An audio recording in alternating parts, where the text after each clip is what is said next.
नमो नमः। हम डॉक्टर राम कुमार झा, ज्योतिष प्राध्यापक, श्री जगदम्बा संस्कृत महाविद्यालय, बाथो बेनीपुर, दरभंगा साहब। बृहत संहिता शास्त्रीय प्रतिष्ठा द्वितीय खंड विषयः वृक्षायुर्वेदाध्यायः। इसमें वृक्षायुर्वेदाध्याय में पिछले कक्षा में हम पढ़े थे, आज भी पढ़ेंगे। वृक्षों के बढ़ने के लिए प्रयोग।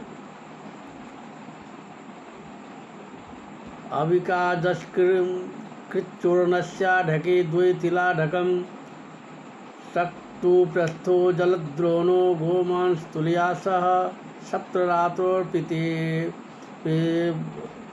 सप्तरात्रोश्चितैरेतैः सेकः कार्यो वनस्पते बल्मी गुल्मलतानां च फलपुष्पाय सर्वदा। अर्थात भेड़ और बकरी की मेगन मेरे भेरारी का चूर्ण 2 आढ़क, तिल 1 आढ़क, सतुआ 1 प्रस्थ, जल 1 द्रोण इत्यादि, इन सबको मिलाकर एक पात्र में 7 रात तक रखे। उसके बाद फल फूलों की वृद्धि के लिए उससे वृक्ष गुल्म और लताओं को सींचे। बीज बोने की विधि। बासराणि 10 दुग्धभावितं बीजमाज्युतहस्तयोजितं गोमयेन बहुशो विरुक्षितं प्रौढमार्गपीशितैश्च धूपितं मांसशूकरवासवशासमन्वितं रोपितं च परिकर्मितावनौ क्षीरसंयुतजलावशेषितं जायते कुसुमयुक्तमेव तत्। किसी वृक्ष के बीज को घृत लगाए हुए हाथ से चुपड़कर दूध में डाल दे। इस तरह 10 रोज तक करता रहे। उसके बाद उसको गोबर से अनेक बार मलकर रूखा करके शूकर और हिरण्य के मांस का धूप देवे। उसके बाद मांस और शूकर की चर्बी सहित उस बीज को तिल बोकर शुद्ध की हुई भूमि में लगावे और दूध मिश्रित जल से सींचे तो निश्चित फूल युक्त वृक्ष उत्पन्न होता है। इमली के वृक्ष को लगाने की विधि। तिन्तिरित्यपि करोति वल्लरीं व्रीहिमा सतिलचूर्ण सक्तुभिः पूतिमांस सहितैश्च सेचिता धूपिता च सततं हरिद्रया।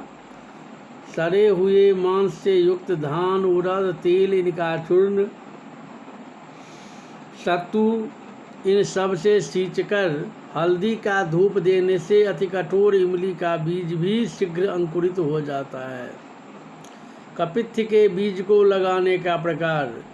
कपित्थ बल्लीकरणाय मूलान्यास्फोत्थात्री धववासिकानां पलाशनी वेतस सूर्यवल्ली श्यामाक्तिमुक्तै सहिताष्टमूली क्षीरे श्रिते चाप्यनया सुशीते तालासतं स्थाप्य कपित्थ बीजं दिने दिने शोषित कर्मपादैर्मांसं विधिस्त्वेक ततोधिरोप्यं हस्तायतं तद्विगुणं गंभीरं खात्वा बटं प्रोक्तजलावपूर्णं शुष्कं प्रदग्धं मधुसर्पिषि तत् प्रलेपयेद्भव भस्मसमन्वितेन चूर्णे कृतैर्मासतिलैर्यवैश्च प्रपूरयेन् मृत्तिकायान्तरस्थै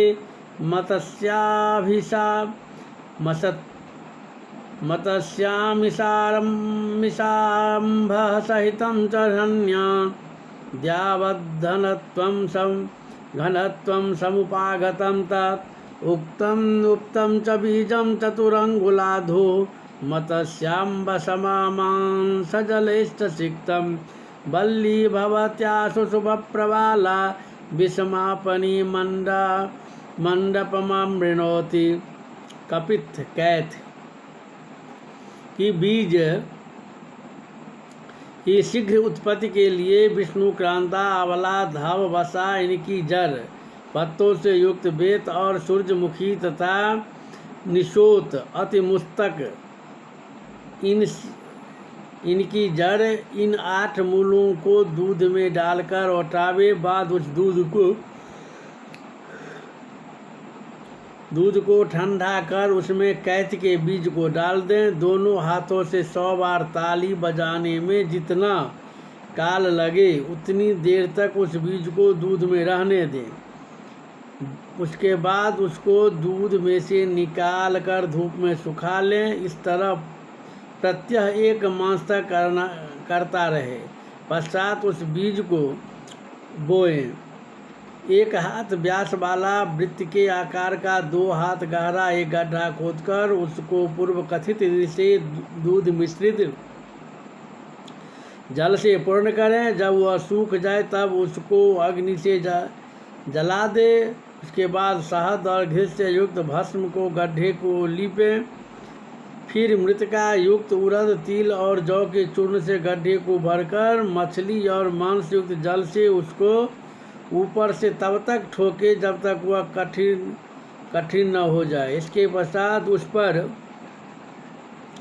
4 अंगुल नीचे पूर्व सिद्ध किया हुआ कैथ का बीज रोपकर मछली और मांस के जल से सींचे तो शीघ्र सुंदर पत्तों से युक्त मंडप को ढकने वाला बल्ली उत्पन्न हो जाता है।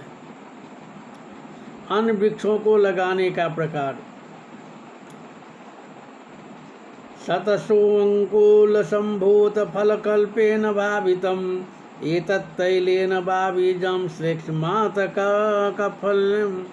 कफलेन वा वापितं करकोन् मिश्रमृदे तत्क्षणजन्मकं फलभारान्विता शाखा भवतीत किमुद्भुतम्। अंकोल वृक्ष के फल के कल्प या तेल से अथवा श्लेष्मातक लसोरे से फल कल्क या तेल से 100 बार भावना कर देकर ओलों से भीगी हुई मिट्टी में जिस बीज को बोए वह उसी क्षण में पैदा हो जाता है तथा उसकी शाखा फलों से भार से झुक जाती है। इससे भी आश्चर्य नहीं अर्थात निश्चित ही होता है। श्लेष्मातक वृक्ष को रोपने के विधि। श्लेष्मातकस्य बीजानि निष्कुलीकृत्य भावयेत् प्राज्ञ अंकोल बीजलाद्भिश्चायात् सप्तकृत्वैवं महिष गोमय घृष्टान्यस्य करीखे च तान् निश्चय करकाजल मृद्योगे न्योप्तान्यवह्ना फलकरानि। बुद्धिमान मनुष्य छिलका उतारे हुए लसोरे के बीज को अंकोल फल के भीतर के जल से भावना देकर छाया में सुखाता जाए उस तरह 7 बार करे। फिर उसको भैंस के गोबर से घिसकर भैंस के सूखे गोबर से ढेर पर रख दे। बाद ओलों से भींगी हुई मिट्टी में उन बीजों को बोए तो 1 दिन में फल युक्त पौधा लग जाता है। वृक्ष रोपने का नक्षत्र। ध्रुव मृदुल मूल विशाखांगुरुभम श्रवणस्तथाश्विनी हस्त उक्तानि दिव्य दिग्भे पादसंग रोपने भानि। तीनों उत्तरारोहिणी मृगशिरा रेवती चित्रा अनुराधा मूल विशाखा पुष्य श्रवण अश्विनी हस्त ये नक्षत्र दिव्य दृष्टि वाले मुनियों ने वृक्ष रोपने के लिए उत्तम कहे हैं।